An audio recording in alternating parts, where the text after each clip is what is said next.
Hi friends, how are you? I have read Harry Potter and the Cursed Child parts 1 and 2. So let me just say it right now, massive spoiler alert. So if you have not read it and you don't want to know what happens, click off now. Thank you very much, but I'm going to talk about it. So I loved this book. I was a little bit nervous because, you know, what can live up to the originals, and let me just say this does not. It's very good, but it is not the same at all.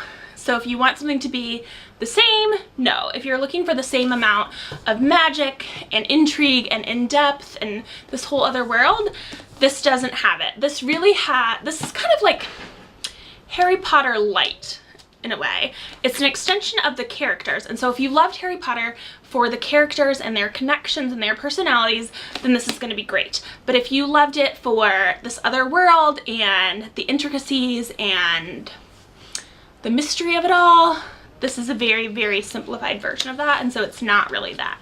But I loved Harry Potter for the characters, and this was great because it was another addition and more stories with the characters. So it's the 8th story 19 years later. So this is about Harry and Ginny's son. So he ends up having 2 sons.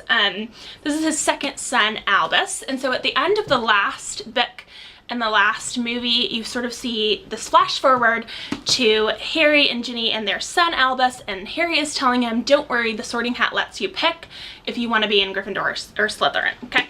So this talks about Albus, who's a bit different than Harry, and he really struggles with his relationship with Harry, and it's hard, I mean, and I guess I can't imagine being in Harry Potter, but having a dad that is Harry Potter and not being able to live up to that expectation and what to do and all of that. And so he's a bit of a misfit.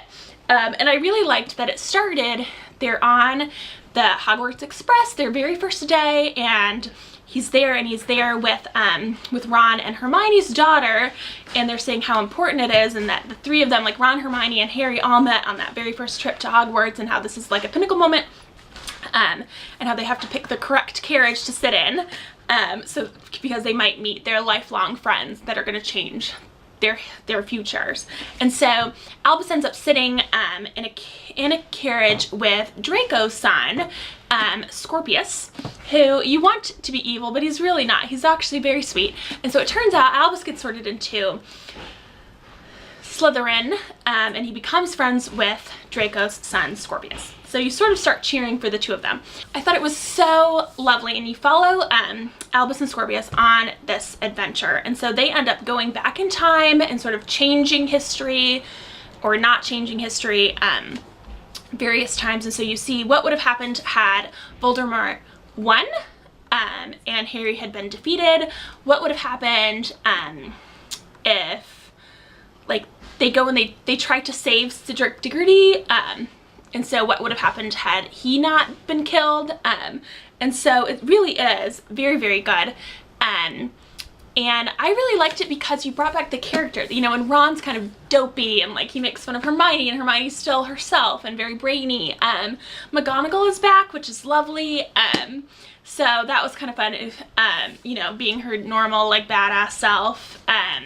Snape makes a brief appearance, which was quite nice, and Dumbledore is back, and so they have this like moment where Harry is talking to the portrait of Dumbledore, and he's saying, you know, I miss you, and you know, they sort of tell each other they love each other, and then I was like, oh, it's so good. So it's sort of that kind of feeling that you get reading this, of like, oh, it's these characters and they've turned out okay. I really liked. So I thought it was great. If there are more, and I didn't really even mind that this was written in play form, I thought that was fine. If anything, it made it go much, much quicker. But yeah, it was really, I thought it was great. I would read more stories about Albus and Scorpius and Rose and kind of their adventures. So I thought it was really good. But yeah, nowhere near the originals. Nobody's saying that it is. I mean, maybe people are, I don't know. But I thought it was quite good. The only thing I missed was I would have liked a bit of Mrs. Weasley in here. But say la vie, she could be the zany grandma. But you can't get everything. Maybe in the next one, I don't know. So yeah, I'm hoping that there are more editions like this. I thought it was, as I've said probably a zillion times now. I thought it was great. But yeah, so let me know if you have read it, what you thought. I'm curious to see what other people think because I know this has gotten a lot of negative reviews. But I thought it was great because I love the characters and this was another edition of hanging out with the characters. So let me know what you think and I hope you all had a great day and I'll see you later. Bye!